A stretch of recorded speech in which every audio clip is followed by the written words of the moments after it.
Hi everyone. Today is my second lecture on electrostate of class 12th. तो जैसा कि हम लेक्चर 1 में पाए थे कि आखिर इलेक्ट्रोस्टेट में पढ़ते क्या है, इलेक्ट्रोस्टेट होता क्या है,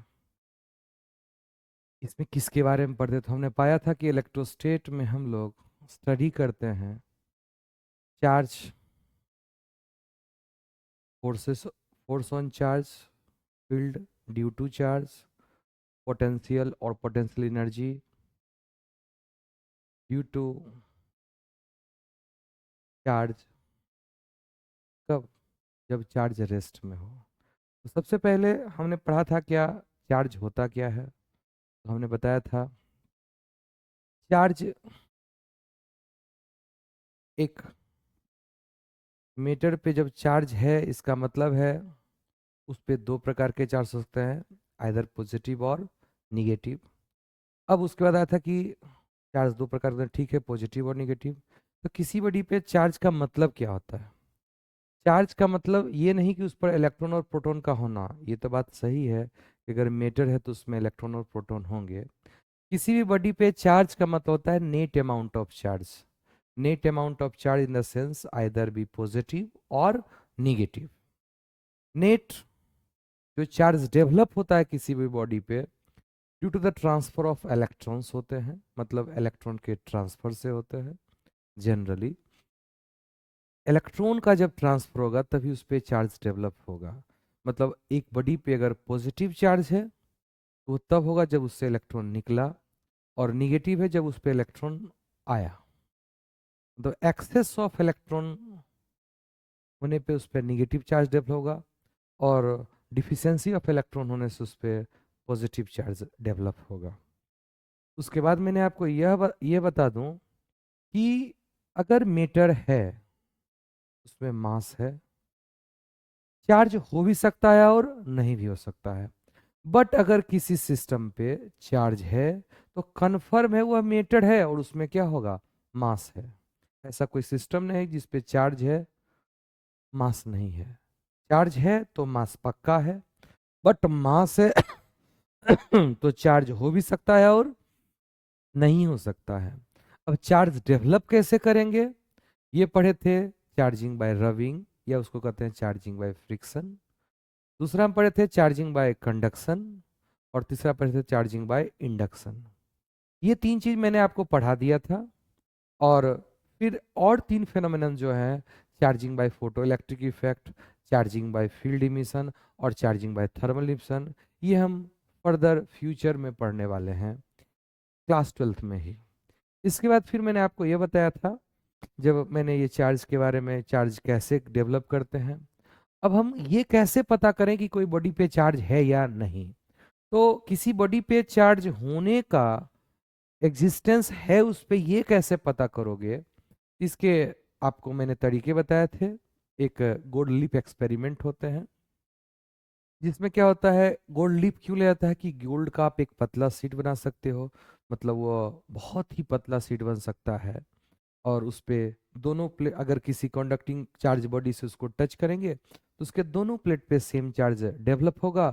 और चार्ज की ये प्रॉपर्टी होती है कि like charge repel each other, तो वह दोनों रिपेल करेगा, जिससे पता चलेगा वह बॉडी पे क्या है, चार्ज है। पहले तो यह सटा है, जैसे ही इसे किसी चार्ज बॉडी से आप कनेक्ट करेंगे और अगर उस पे वह खुल गया, इसका मतलब वह जिससे कनेक्ट है उस पे चार्ज है, जिससे पता चलेगा वो चार्ज है। अब यह क्वेश्चन है कि उस पे कौन सा चार्ज है, ये कैसे पता करेंगे? तो हमें पहले से दो रिफरेंस सिस्टम लेते हैं, एक पॉजिटिव और दूसरा निगेटिव। और मैंने जब उसे पॉजिटिव के पास लाया और देखा कि रिपल्सन हो रहा है, तो कन्फर्म है सामने वाले के पास क्या है, पॉजिटिव चार्ज है। अगर हम निगेटिव लाएंगे तो ऑफ कोर्स उसमें अट्रैक्शन होगा। लेकिन मान ले पहले हम निगेटिव चार्ज ले आते और अट्रैक्शन होता, तो हम नहीं कंफर्म कहते, क्योंकि अट्रैक्शन तो मास के कारण भी होता है। जब भी आपको किसी बॉडी पे चार्ज के बारे में पता करनी होगी तो हमेशा हम रिपल्सन को रिफरेंस मानेंगे, ना कि अट्रैक्शन को, क्योंकि अट्रैक्शन तो मास के बीच में भी होता है। ये बात अलग है अगर अभी आज आप पढ़ने वाले हो कूलम्स लॉ। इसके बाद हम लोग देखेंगे कि जब हम स्ट्रेंथ की बात करें कि ग्रेविटेशनल फोर्स ऑफ अट्रैक्शन और इलेक्ट्रोस्टैटिक फोर्स ऑफ अट्रैक्शन की बात करते हैं या इंट्रैक्शन की बात करते हैं, तो इलेक्ट्रोस्टैटिक फोर्स जो है बहुत बहुत स्ट्रांग होता है ग्रेविटेशनल फोर्स जनरली। इसीलिए हम लोग जब इलेक्ट्रोस्टेट मतलब इलेक्ट्रिक फोर्स की बात करेंगे तो उस समय हम लोग ग्रेविटेशनल फोर्सेस की बात नहीं करेंगे। और ग्रेविटेशनल फोर्स तभी पिक्चर में आएगा जब हम जो सिस्टम लिए हैं, जो बॉडी लिए हैं, उस पे चार्ज तो फाइनाइट है but mass is very large, like जैसे कि अर्थ का मास ले लें, सन का मास ले लें, ऐसे केस में ग्रेविटेशनल फोर्स डोमिनेट करते हैं। बट अगर हम एक प्रोटॉन प्रोटॉन के बीच में अगर हम फोर्सेस की बात करें तो यहाँ पे इलेक्ट्रोस्टैटिक फोर्स के कंपैरिजन में आपका ग्रेविटेशनल फोर्स नेग्लेजिबल होगा। आपको यह पता होना चाहिए कि आपका रिवीजन क्लास है, नॉट कि आपको हम पूरा एकदम पूरा ब्रीफली आपको पढ़ा रहे हैं। तो आज का लेक्चर जो फोकस्ड है वो इलेक्ट्रिक फोर्स के बारे में है। और आपने शायद देखा होगा कि जो इलेक्ट्रिक फोर्स होते हैं ये कैसे होते हैं। तो मैंने आपको पढ़ाया हुआ कि जब दो चार्ज Q1 और Q2 किसी डिस्टेंस r पे सेपरेट होते हैं, फर्स्ट टाइम कूलम्स ने आपको साइंस सोसाइटी को ये दिया कि दो चार्ज के बीच में जो फोर्स होते हैं वो फोर्स प्रोपोर्शनल होता है product of charge and inversely proportional होता है डिस्टेंस के स्क्वायर से, जिससे कि आप इसको लिखेंगे Q1 Q2 upon R square. अब देखिए यहाँ पे दो पैरामीटर्स है, एक चार्ज वेरिएशन और एक डिस्टेंस वेरिएशन। तो जब भी आपके पास ऐसा सिस्टम हो तो आप इसको दो तरीके से कीजिएगा। पहले क्या कीजिएगा, वेरी कीजिएगा चार्ज को कीपिंग डिस्टेंस फिक्स, और देखिए कि क्या सिचुएशन डेवलप हो रहा है, जिससे कि मैंने पाया force proportional to the product of क्या है चार्ज। फिर मैंने क्या किया, चार्ज को फिक्स किया और डिस्टेंस को वैरी देखा और देखा कि डिस्टेंस के किस पावर में ये आ रहा है, तो पाया कि डिस्टेंस के इनवर्स स्क्वायर के प्रोपोर्शन में आ रहा है, जिससे हम फाइनली कंक्लूड किए कि charge force proportional to the Q1 Q2 upon क्या है आर स्क्वायर। ये हमारा है। अब हम इस फोर्स को हम कहते हैं कूलम्बिक कांस्टेंट, ये प्रोपोर्शनलिटी कांस्टेंट को Q1 Q2 upon R square. ये जो K है इसको बोलते हैं बेटा force on to unit positive charge when it is separated by distance r। जब यूनिट डिस्टेंस पे, सॉरी r नहीं, यूनिट डिस्टेंस, जब दो यूनिट चार्ज यूनिट डिस्टेंस पे सेपरेटेड होंगे तो उनके बीच में जो लगने वाले फोर्स हैं उसी को हम कहते हैं K, कूलम्बिक कांस्टेंट। इस K का वैल्यू अगर आप देखें तो होता है 9 इंटू 10⁻⁹। इसका यूनिट देखोगे तो वो होगा न्यूटन, ये उधर चला जाएगा तो ये होगा मीटर स्क्वायर और ये होगा पर कूलम्ब स्क्वायर। ये हुआ SI यूनिट। अगर हम इसके CGS यूनिट की बात करेंगे तो इसका वैल्यू होगा 1। इसके बाद मैंने आपको पिछले क्लास में बताया था कि देखिए ये जो फोर्स होते हैं, तो आपको मैं बता दूं force on Q1 due to Q2, अगर इसके बीच का डिस्टेंस फिक्स r है, ये कहीं भी रहे, यह फोर्स होगा K Q1 Q2 upon R square. But अगर हम यह बोलें कि फोर्स ऑन Q1, तो ऑफ कोर्स ये फोर्स ऑन Q1 Q2 के कारण तो होगा ही, बट इसमें मीडियम का भी इन्वॉल्वमेंट होता है। मीडियम माध्यम जिसको आप लोग कहते हो पोलर और नॉन पोलर डाइलेक्ट्रिक्स, स्पेशली इसको हम लोग को अगले चैप्टर में पढ़ना है। बट ये आप जानिए कि दो चार्जेस के बीच में जो फोर्स है वह मीडियम डिपेंडेंट भी है, मतलब यह चार्ज किस माध्यम में रखा हुआ है। यही चार्ज को आप एयर में रखिए, इसको पानी में ले जाइए, पानी मोलर मॉलिक्यूल्स, पोलर मॉलिक्यूल्स है, तो ऑफ कोर्स वो उस तरह से चार्ज को रीओरिएंट करेगा और फोर्स रिड्यूस होगा। और रिड्यूस थोड़ा मोड़ा नहीं होता है, बहुत खतरनाक होता है, अराउंड 78 टाइम्स स्मॉलर हो जाता है अगर वही दो चार्ज को आप कहाँ रखिए, पानी में। मतलब यह समझ लीजिए कि आपका अराउंड 80 टाइम्स फोर्स स्मॉल हो जाएगा अगर वही दो चार्ज आर डिस्टेंस पे कहाँ रखा है, पानी में। मतलब यह मीडियम डिपेंडेंट भी है। अब इस के को हम लोग मीडियम डिपेंडेंसी के लिए एक ऐसे लिखते हैं 4 पाई एप्सिलॉन नॉट, यही Q1 Q2 upon R square, और इसी एप्सिलॉन को हम कहते हैं permittivity of the free space. अब इस के का वैल्यू आप देखे थे 9 इंटू 10⁻⁹ है। इसके हेल्प से अगर आप एप्सिलॉन नॉट का वैल्यू निकालोगे तो ये आपका 8.85 इंटू 10⁻⁻12 आएगा, और यूनिट जस्ट उल्टा होगा किसका, के का। अब अगर यही चार्ज किसी मीडियम में चला जाता है, उसकी मीडियम की डिपेंडेंसी के कारण फोर्स लिखते हैं, तो एक नए क्वांटिटीज का इजाद होता है। ये Q1 है और ये क्या है, Q2।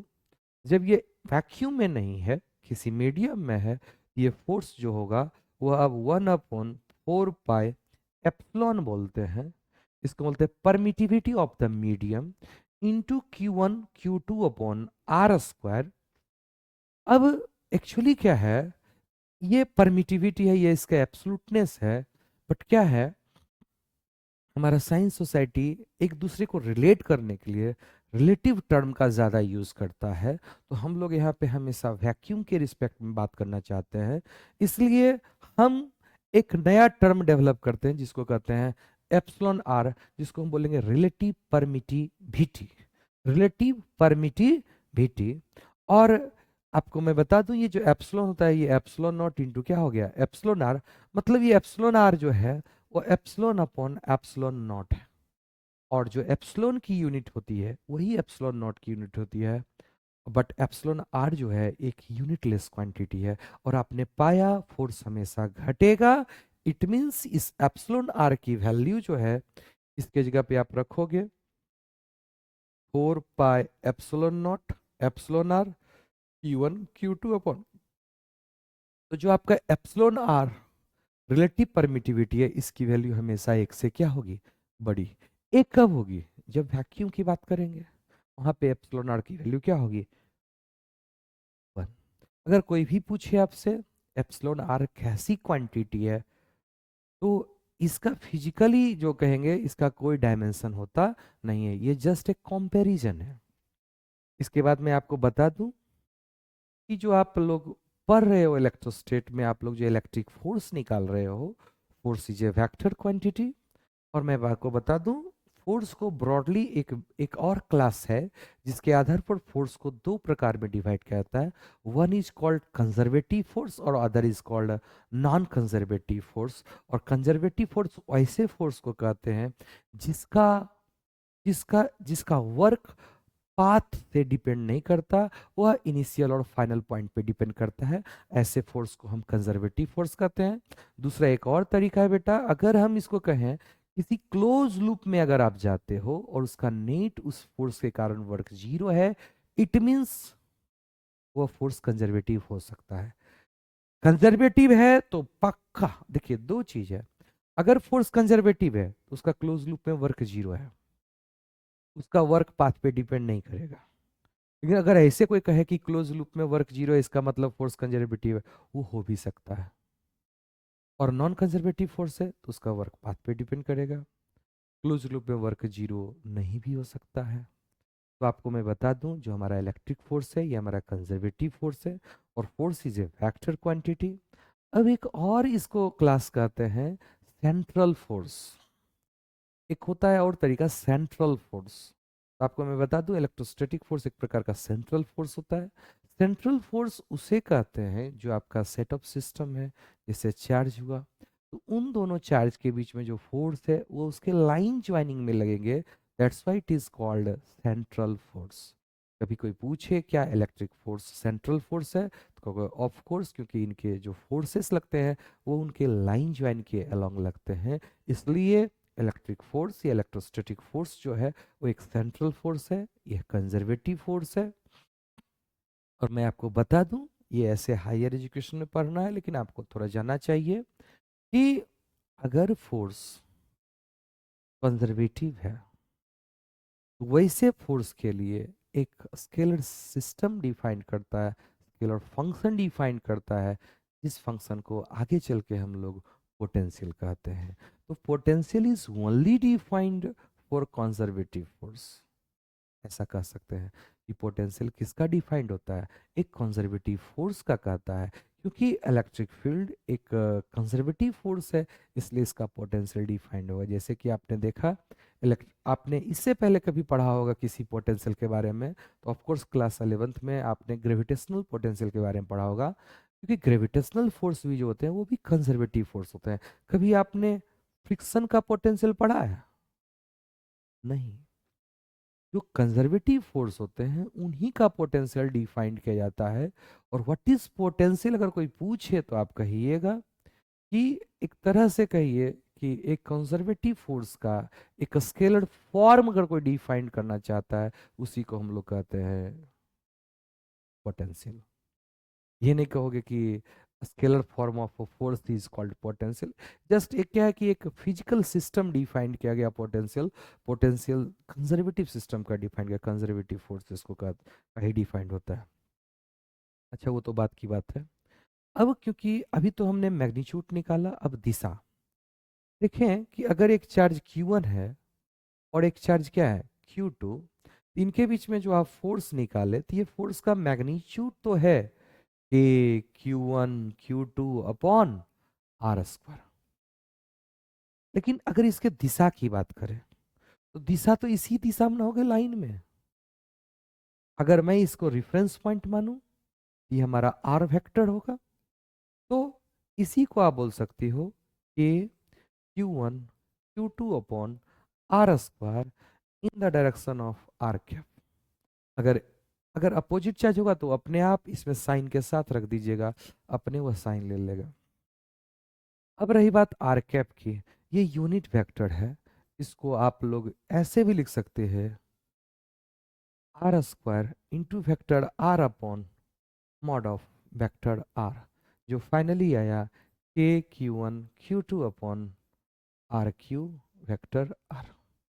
ये हुआ vector form of electric force. Next, जब आपने फोर्स निकाला तो आपको मैं बता दूं, ये जो फोर्सेस हैं ये फुलफिल करते हैं सुपर पोजिशन प्रिंसिपल को। मतलब क्या है कि अगर एक से ज्यादा फोर्स है, अगर एक से ज्यादा फोर्स है, सॉरी एक से ज्यादा चार्ज है, ऑफ कोर्स फोर्स जैसे कि चार्ज क्या है, Q1 है, Q2 है, Q3 है, Q4 है, और लेट से एक चार्ज Q0 है, लेट से मान लेते हैं कि ये माइनस है, तो इनके द्वारा लेट से यहाँ पे तो रिपल्सन होगा, बट यहाँ पे तो ये अट्रैक्शन होगा, यहाँ पे रिपल्सन होगा, और ये रिपल्सन हो गया। ये फोर्स आपका F1 हुआ, ये F2 हुआ, ये मान लो F3 हुआ, और ये क्या हुआ, F4 हुआ। तो जो नेट फोर्स है वह क्या होगा, vector sum F1 plus F2 plus F3 plus F4, vector sum. इसको हम बोलते हैं सुपर पोजिशन प्रिंसिपल। इस पे बहुत सारे क्वेश्चन आएंगे, तो ये क्वेश्चन पार्ट तो हम बाद में करेंगे, पहले एक थ्योरीज को देखिए, आप कंप्लीट कीजिए जैसे जैसे आपका एनसीईआरटी जो जो बताते जाता है। इसके देखिए यहाँ पे क्वेश्चन है, क्वेश्चन को अगर हम देख सकते हैं, क्या कर रहा है, consider charge Q and Q0 are at the vertices of equilateral triangle so that what is the force on each charge. देखिए ये माइनस Q है, ये प्लस Q है और प्लस Q। देखिए ये माइनस Q को ये देखिए ये अट्रैक्ट करेगा, ये इसको रिपेल करेगा। अगर इस पे फोर्स की बात करेंगे तो इन दोनों का रिजल्टेंट होगा। अगर इस पे बात करेंगे तो ये फोर्स इसको अट्रैक्ट, ये भी अट्रैक्ट करेगा, ये भी अट्रैक्ट करेगा, नेट इधर होगा। अगर हम इसके बात करें ये लाइक चार्ज है तो रिपेल करेगा, और ये इसको अट्रैक्ट करेगा, तो नेट इसका ही होगा। या वेक्टर सम में पर रखे हैं, कैलकुलेशन तो बाद में हम करेंगे ही। अब हम एक नई क्वांटिटीज को इंट्रोड्यूस कर रहे हैं। जैसे कि आपको मैं एक बात बोलूं, जैसे कि आप लोग सामान लेते हो, तो सामान लेते हो तो पहले के जमाने में बहुत प्रॉब्लम होती थी, कितना कैसे क्या करें, कैसे बात करें। उन्होंने क्या किया, एक इकाई डेवलप किया, 1 किलो, 2 किलो, 3 किलो, 4 किलो, इसकी मल्टीप्लिसिटी में बात करते हैं। ओके, आज जैसे किसी का आप वजन पूछ रहे हो कितना होगा, आप आइडिया लगा सकते हो। क्यों? क्योंकि आपको मास यूनिटी के बारे में पता है, आप मास को फील कर रखे हो, रोजमर्रा की जिंदगी में यूज कर रखे हो।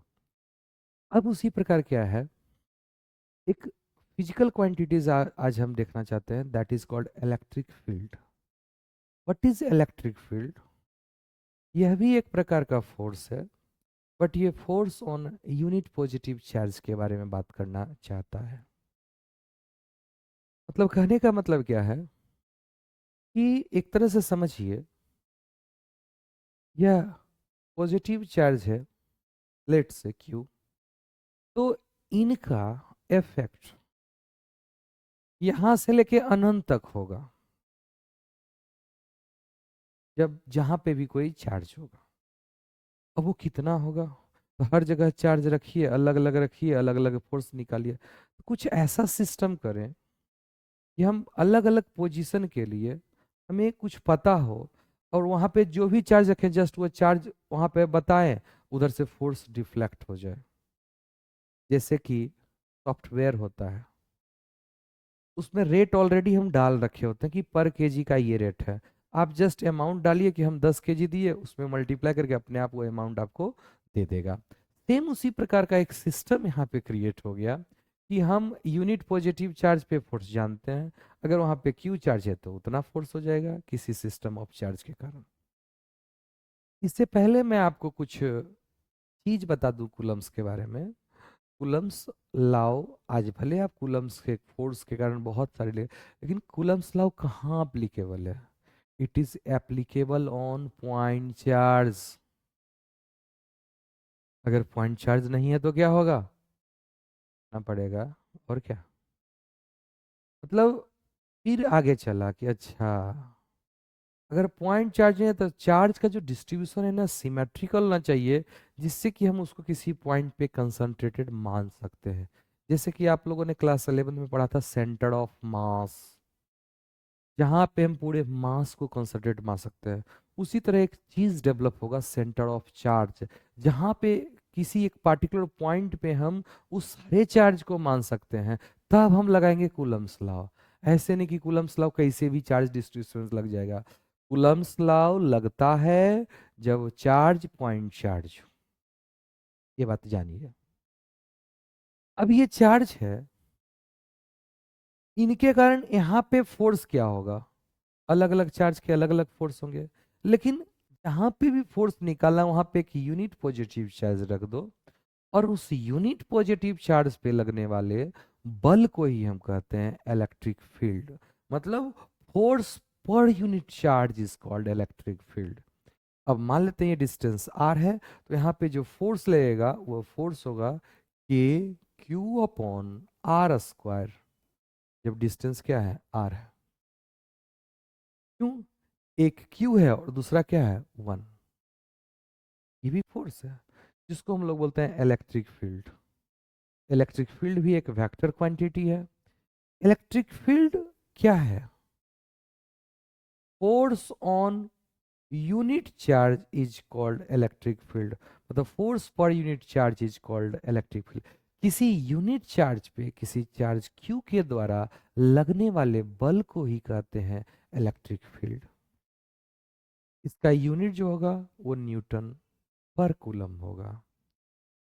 ये आपको बहुत हेल्प करेगा। जैसे कि यहाँ पे 2 कूलम रखिएगा, 1 कूलम में ये फोर्स है, 2 कूलम में 2 से मल्टीप्लाई, 3 कूलम में 3 से मल्टीप्लाई, 10 कूलम में 10 से, 0.1 कूलम 0.1 से मल्टीप्लाई करते जाइए, फोर्स निकलते जाएगा अलग अलग। तो ये हमको हेल्प करता है। ये तो हुआ हेल्प की बात। अब हम क्या करते हैं, हम एक इमेजिनरी वर्ल्ड बनाते हैं, इमेजिनरी वर्ल्ड, जिस वर्ल्ड से हम आखिर इलेक्ट्रोस्टेट को समझेंगे। तो इस इमेजिनरी वर्ल्ड को समझने के लिए एक सिस्टम है जिसको हम कहते हैं इलेक्ट्रिक लाइंस ऑफ फोर्सेस। तो कुछ इसका पहले आधार, पहले नंबर आपको जो भी बता रहा हूं ये इमेजिनरी वर्ल्ड है, ये रियल वर्ल्ड नहीं है, ये एक इमेजिनरी वर्ल्ड है। तो इमेजिनरी वर्ल्ड में ये कहा गया कि माना गया एक इलेक्ट्रिक लाइंस ऑफ फोर्स होते हैं, और electric lines of forces always start from positive charge and fall on negative charge. मतलब क्या होता है, पॉजिटिव चार्ज से हमेशा लाइन निकलेगा और निगेटिव चार्ज पे हमेशा लाइन फॉल होगा। तो अगर लाइन किसी से निकल रहा है इसका मतलब वह क्या है, वहां पे पॉजिटिव चार्ज। लाइन कहीं पे जाके टर्मिनेट कर रहा है, खत्म हो रहा है, फॉल कर रहा है, इसका मतलब वहां पे क्या है, negative charge. Electric lines of forces always start from positive charge and fall on the negative charge. ठीक है। अब देखिए, सेम एज इलेक्ट्रिक फील्ड भी सुपरपोजिशन प्रिंसिपल को फुलफिल करेगा, इसलिए मैं उतना उस पर भी बात करने वाला नहीं हूँ। मुझे तो पहला चीज समझिए, कोई चार्ज क्यू है, तो अगर इसके आसपास कहीं पे भी यूनिट पॉजिटिव चार्ज रहेगा तो उसका कैसा प्रभाव होगा, इसको समझने के लिए हमने एक इमेजिनरी वर्ल्ड बनाया, जिस वर्ल्ड में हम कहते हैं कि पॉजिटिव चार्ज से हमेशा इलेक्ट्रिक लाइंस ऑफ फोर्सेस निकलते हैं। Electric lines of forces always start from positive charge and negative charge पे हमेशा electric lines of forces fall करते हैं। ठीक है। Electric lines of forces always start from positive charge and fall on negative charge. कोई देखो ऐसा diagram बना रखा है, इसका मतलब पक्का यहाँ पे कौन सा चार्ज है, निगेटिव। पहला चीज है, electric lines of forces always start from positive charge and fall on negative charge. दूसरा ये कहता है क्या कि पॉजिटिव से निकला और निगेटिव पे फॉल कर गया। और आपको मैं बता दूं, ये जो इलेक्ट्रिक लाइंस होता है वही लाइन, चाहे ये कर्व फॉर्म में हो, जैसा भी होगा, जब भी आपको किसी पॉइंट पे इलेक्ट्रिक फील्ड है या नहीं ये कौन बताएगा, इलेक्ट्रिक लाइंस। अगर वहां पे इलेक्ट्रिक लाइंस है वहां पे इलेक्ट्रिक फील्ड फील्ड होगा। अब जो वो फील्ड का बात कहेंगे, जैसे यहाँ है, तो यहाँ पे एक टेंजेंट डायरेक्शन मानोगे और इसी टेंजेंट के डायरेक्शन में इलेक्ट्रिक फील्ड होगा। जैसे यहाँ इलेक्ट्रिक फील्ड की बात करेंगे तो यही आपका इलेक्ट्रिक फील्ड का डायरेक्शन होगा। दूसरा मतलब इलेक्ट्रिक लाइंस ऑफ फोर्सेस जो आपका दिख रहा है वो जिस दिशा में जा रहा है वैसे वैसे ही इलेक्ट्रिक फील्ड का डायरेक्शन होगा। थर्ड पॉइंट, इलेक्ट्रिक लाइंस का वो डायरेक्शन है नीट इलेक्ट्रिक फील्ड का डायरेक्शन, इसलिए कहा जाता है electric lines of forces never cross each other. क्योंकि अगर इलेक्ट्रिक लाइंस क्रॉस कर जाएगा तो वहां देखो ये कह रहा है इधर होगा नेट इलेक्ट्रिक फील्ड का डायरेक्शन, और ये कह रहा है नेट इलेक्ट्रिक फील्ड का डायरेक्शन इधर है, होगा तो किसी एक दिशा में। इसलिए आपको मैं बता दूं, तो नेट इलेक्ट्रिक फील्ड का डायरेक्शन ये बोल रहा है, ये पॉसिबल है क्या, नहीं। इसीलिए electric lines of forces never intersect each other. Fourth point, the density of electric lines of forces decide the strength of electric field. मतलब जहां पे लाइन की संख्या ज्यादा होगी वहां पे इलेक्ट्रिक फील्ड स्ट्रेंथ ज्यादा होगा, और जहां पे लाइन की संख्या कम होगी वहां पे इलेक्ट्रिक फील्ड स्ट्रेंथ क्या होगा, कम। तो एक तरह से आप समझ रहे हैं किसी चार्ज का इलेक्ट्रिक फील्ड लाइंस अनंत तक फैला है, मतलब उसका इफेक्ट अनंत तक फैला है। बट आप ये समझ रहे होंगे कि उसकी डेंसिटी उसके पास बहुत ज्यादा होगी, और जैसे जैसे आप दूर जाओगे उसकी डेंसिटी क्या होगी, कम होती जाएगी। मतलब उसका इलेक्ट्रिक फील्ड, उसका इफेक्ट घटता जाएगा। जैसे कि अभी जो मैं प्रेजेंटली जहाँ हूँ ये लखीसराय जिला है, और यहाँ पे अगर मैं पॉलिटिशियन की बात करूँ तो यहाँ एक पिपड़ी भी मरता है, एक कोई कोई छोटा से छोटा काम भी होगा, एक बड़ा से बड़ा भी काम होगा। तो यहाँ के एक बहुत ही कह सकते हैं गद्दावर नेता हैं माननीय ललन बाबू जी, उन्हीं के बारे में कहा जाता है। भले वो उनको पता भी होगा कि नहीं कि वो किए हैं कि नहीं किए, नहीं वही किए। तो सारे नेता उन्हीं के पीछे हैं। अगर बिहार की बात करें तो बिहार में नीतीश कुमार मतलब भगवान, लेकिन यही भगवान को भला कोई पूछ सकता है महाराष्ट्र में? नो। क्यों? क्योंकि इनका जो प्रभाव क्षेत्र है ये बिहार में बहुत खतरनाक है। ऐसा प्रभाव क्षेत्र शायद हमको नहीं लगता है कि महाराष्ट्र में होगा। महाराष्ट्र में उनकी जो सरकार है वहां पे मोदी जी इंडिया में, बाप रे बाप, पागल हो जाएगा लोग उनके लिए। लेकिन क्या ऐसा पागलपन उनके लिए क्या यूएस में दिखाएंगे? हाँ, जो इंडियन सिटीजन है वो दिखाएंगे, लेकिन क्या पूरा यूएस इंडियन सिटीजन से बड़ा है? नहीं।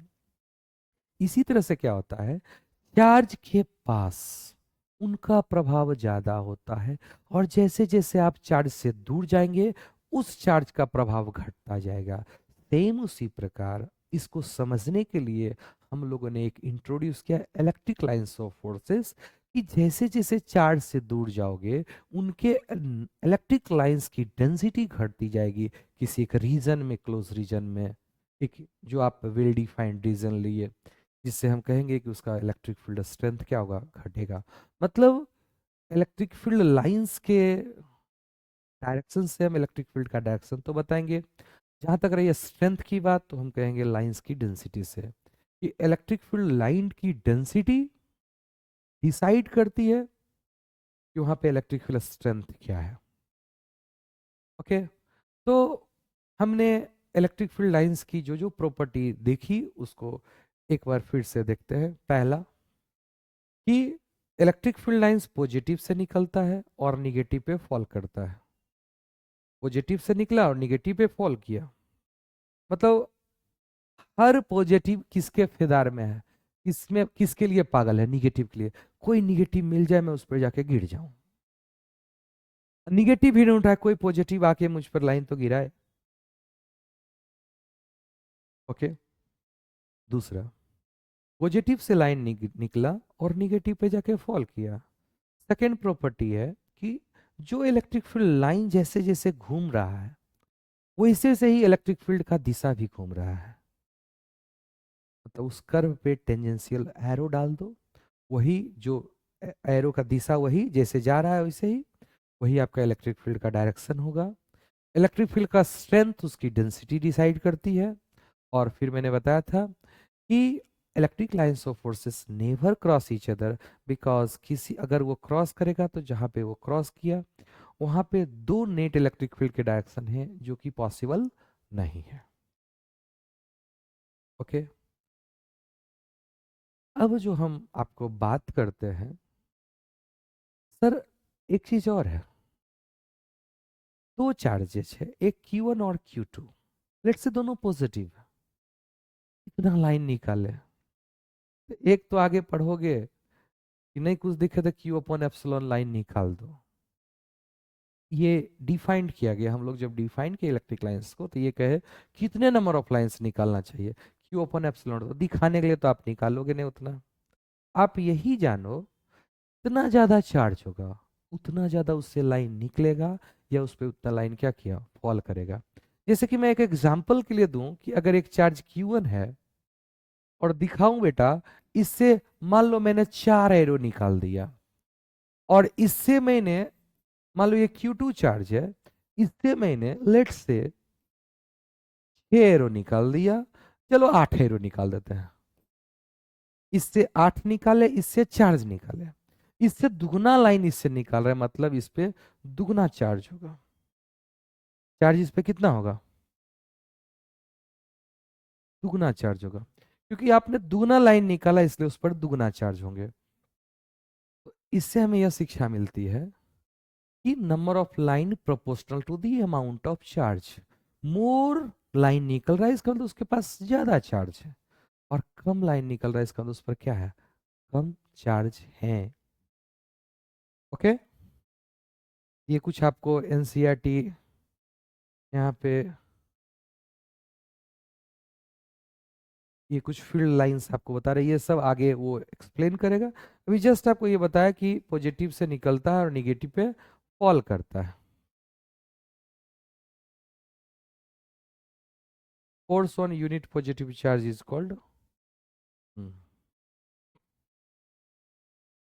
अब देखिए, अब आपको ये बता दूं, एक चार्ज क्यू है, इससे किसी आर डिस्टेंस पे उसके कारण इलेक्ट्रिक फील्ड क्या होगा? तो जहां भी इलेक्ट्रिक फील्ड निकाला है वहां पे यूनिट पॉजिटिव चार्ज रखेंगे। ये एक इमेजिनरी है, इसको हम लोग बोलते हैं टेस्ट चार्ज। क्या बोलते हैं? Test charge. ऐसा नहीं कि रियली में वहां पे हम चार्ज रखें। मतलब इनका कहना है कि अगर वहां पे ये चार्ज होगा तो उन पर ये फोर्स होगा। तो यह एक, इसको इसीलिए हम इसको बोलते हैं टेस्ट चार्ज, एलिमेंट्री चार्ज। अब जब यहाँ पे यूनिट पॉजिटिव चार्ज रखे, इस यूनिट पॉजिटिव चार्ज पे जो फोर्स लगेगा उसी को क्या कहेंगे? इलेक्ट्रिक फील्ड, जो होगा के क्यू अपॉन आर स्क्वायर। इसका भी दिशा, अगर ये आर की दिशा है तो ये हमारा आर कैप होगा, जो कि आगे चल के q r upon r cube होगा। Okay, thank you. अब हम ये बात करते हैं कि अगर एक चार्ज Q1 है, Q2 है, Q3 है, Q4 है, ये बहुत सारे चार्ज हैं। जैसे हमने फोर्स में सुपरपोजिशन प्रिंसिपल लगाया था, उसी तरह इसमें भी आप क्या लगाओगे? Superposition principle.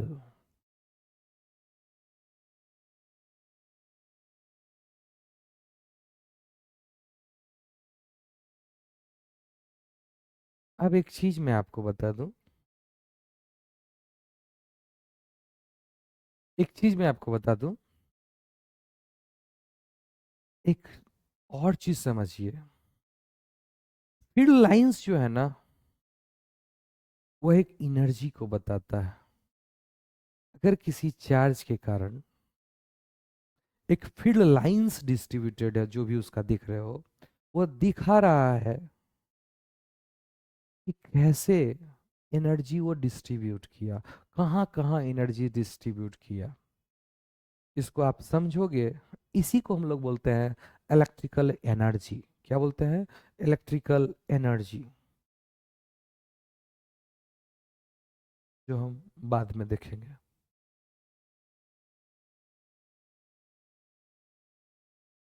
अब देखो, अब हम देखते हैं क्या, एक पॉजिटिव चार्ज है और ये दूसरा भी पॉजिटिव चार्ज है। अगर अकेला होता तब तो ये हर दिशा में अपना जलवा बिखेरता, लेकिन जब यहाँ पे भी पॉजिटिव चार्ज है, तो जब यहाँ से ये लाइन निकलने की कोशिश किया, इधर से भी तो ये निकलने की कोशिश करेगा। दोनों को क्रॉस करना नहीं है, इसलिए जो इसके बीच का जो लाइन होगा, इससे ये लाइन इधर चला जाएगा और इससे लाइन क्या होगा? इधर चला जाएगा। इससे ये इलेक्ट्रिक लाइंस ऐसे मुड़ जाएंगे, इससे इलेक्ट्रिक लाइंस ऐसे मुड़ जाएंगे, इससे ये ऐसे मुड़ जाएंगे, ये भी इधर से ऐसे मुड़ जाएंगे, ये इधर से ऐसे मुड़ जाएंगे, ये ऐसे मुड़ जाएंगे, ऐसे मुड़ जाएंगे, ऐसे, हर कोई मुड़ जाएगा। अब ऐसा इलेक्ट्रिक लाइंस क्यों आया? क्योंकि दोनों पे क्या है? लाइक चार्ज है। क्या है? लाइक चार्ज है। ऐसे मुड़ जाएंगे, इनको क्रॉस नहीं करना है। ऐसे केस में देखो, जहां पे लाइन की डेंसिटी ज्यादा होगी, देखो ये एरिया लिए, और यही इतना बड़ा एरिया, चार्ज पर number of line per unit area कहाँ ज़्यादा है? यहाँ ज़्यादा है तो यहाँ इलेक्ट्रिक फील्ड ज़्यादा होगा, यहाँ पे क्या होगा? कम। अच्छा, इस रीजन में तो कोई इलेक्ट्रिक लाइंस है ही नहीं, तो ऑफ कोर्स यहाँ पे कोई रीजन होगा जहाँ पे इलेक्ट्रिक फील्ड क्या होगा? जीरो होगा। तो जहाँ पे नो लाइन वहाँ पे नो इलेक्ट्रिक फील्ड। यही अगर हम एक पॉजिटिव चार्ज लिए और एक निगेटिव चार्ज, तो ये पॉजिटिव निगेटिव के लिए पागल है, निगेटिव को ढूंढ रहा है, कहीं से मुझे निगेटिव मिल जाए, अपना लाइन उस पर जाके गिराऊंगा, तो ये जो लाइन ऐसे जाता है वो घूम घूम के, अरे निगेटिव बा बगल में हो, बगल में हो, जाके गिरा देगा। ये अपना जितना भी लाइन है पॉजिटिव से निकलेगा वो जाके गिराएगा। जब दोनों पे सेम अमाउंट ऑफ चार्ज होंगे, इनके सारे लाइन इस पे गिर सकते हैं, लेकिन अगर मान लीजिए इस पे दुगना चार्ज है पॉजिटिव, इस पे उस जितना इस पे पॉजिटिव चार्ज उसका आधा ही इस पे निगेटिव चार्ज है, तो ऑफ कोर्स आधा ही लाइन डाल पाएगा, आधा तो क्या करेगा, कहीं किसी और लाइन के पीछे पागल होगा, किसी और निगेटिव के लिए पागल होगा। इस तरह से ये लाइंस आपका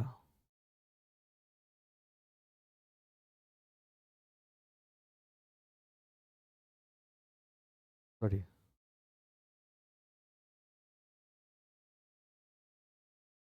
जब एक पॉजिटिव और एक निगेटिव।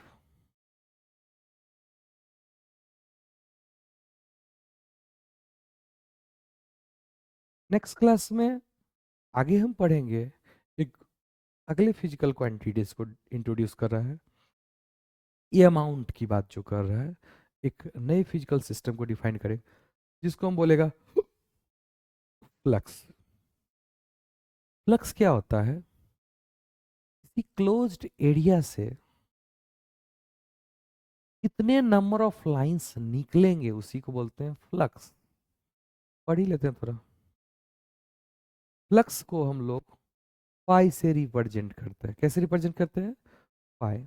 और ये फ्लक्स जो होता है वो होता है Q enclosed upon epsilon not. जो भी आप क्लोज रीजन लिए, उस क्लोज रीजन से, क्लोज एरिया से कितने लाइंस नेट निकल रहे हैं। मान लो 50 लाइन निकला, अब 20 गो लाइन आ गया, तो नेट कितना निकला? 30। तो net electric lines of forces fall किया या निकला, इसी को बोलते हैं flux, number of net lines. क्योंकि ये इलेक्ट्रिक लाइंस है इसलिए इसको हम बोलते हैं इलेक्ट्रिक फ्लक्स। आगे पढ़ोगे मैग्नेटिक लाइंस तो उसके लिए डिफाइंड होगा मैग्नेटिक फ्लक्स। किसी क्लोज रीजन से number of net electric lines of forces को ही हम कहते हैं फ्लक्स। अब ये फ्लक्स पॉजिटिव है या निगेटिव है, ये डिपेंड करता है चार्ज कौन सा है। देखिए, किसी भी क्लोज रीजन से, जैसे ये एक रीजन है, इसके अंदर क्यू चार्ज है, तो इससे कितने लाइन निकलेंगे? ऑफ कोर्स इससे Q upon epsilon line not line निकलेंगे, इसी को बोलते हैं फ्लक्स। फ्लक्स, क्योंकि ये इलेक्ट्रिक लाइंस निकल रहा है इसलिए इसको हम क्या बोलेंगे? Electric flux. अब ये इलेक्ट्रिक फ्लक्स कैसे तुम्हें इलेक्ट्रोस्टेट्स के कुछ क्वांटिटीज को कैलकुलेट करने में हेल्प करेगा, ये मैं नेक्स्ट क्लास में पढ़ूंगा। बिफोर इट, और मैं आपको बता दूं, अभी मैंने इलेक्ट्रिक फील्ड कैलकुलेशन तो पढ़ा ही नहीं, वो पढ़ेंगे, और इलेक्ट्रिक फ्लक्स उसमें बहुत ज़्यादा हेल्प करता है। इसके पहले हम कुछ डिस्ट्रीब्यूशन पढ़ेंगे कि देखिए, अगर चार्ज लाइन में डिस्ट्रीब्यूटेड है तो उसको बोलते हैं लीनियर चार्ज डिस्ट्रीब्यूशन। अगर चार्ज एरिया में डिस्ट्रीब्यूटेड है तो उसको पढ़ेंगे एरियल चार्ज डिस्ट्रीब्यूशन। और अगर चार्ज वॉल्यूम में डिस्ट्रीब्यूटेड है तो उसको बोलेंगे वॉल्यूमेट्रिक चार्ज डिस्ट्रीब्यूशन। तो लीनियर चार्ज डिस्ट्रीब्यूशन को हम लोग लिखते हैं लेमडा से, जिसको हम बोलते हैं charge per unit length. Areal charge distribution को हम लोग बोलते हैं सिग्मा से, जो कि क्या होगा? क्यू बाय ए। और वॉल्यूमेट्रिक चार्ज डिस्ट्रीब्यूशन को हम लोग रो से डिफाइन करते हैं, जिसको हम बोलते हैं क्यू बाय बी। और इसका बहुत ज़्यादा यूज है आगे के इलेक्ट्रोस्टैट के प्रॉपर्टी में। ये हमारा सेकेंड रिवीजन का क्लास हुआ। आगे ऐसे ही थर्ड और फोर्थ कोशिश करूँगा कि इलेक्ट्रिक चार्ज की सारी चीज़ को हम 4 लेक्चर में समेट दें। उसके बाद हम लोग पोटेंशियल पढ़ेंगे, और उसके बाद मैं एक बीएसबी का मतलब बिहार का जो है मतलब बिहार का जो आप लोग का एग्ज़ाम होता है जिसको आप लोग इंटर एग्ज़ाम कहते हैं, उसके किसी गेस्ट पेपर को लेके हम उनको डिस्कस करेंगे। गेस्ट पेपर डिस्कस करने का यही कारण है कि हमारे जो बच्चे हैं स्पेशली बिहार के, उनका एग्जामिनेशन का एक बड़ा अल्टर तरीका है और उसमें जो बुक आते हैं वो भी बड़ा अल्टर है।